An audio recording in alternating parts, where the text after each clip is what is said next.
Okay. If you see what I said, you're gonna learn.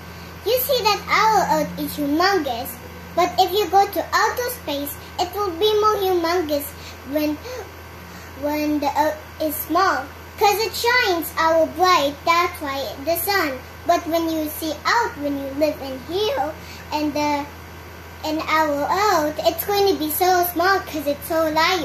When you see that everything is big in our house, but when you go and zoom out, it's so tiny. Even our house is tiny, and we are tiny. All of the kids are tiny. Even the Earth is medium, but our stuff is tiny when you zoom out. That's it. So the Earth is only small. Which is the bigger one? The sun! Okay, the sun. Okay. Bye. Bye.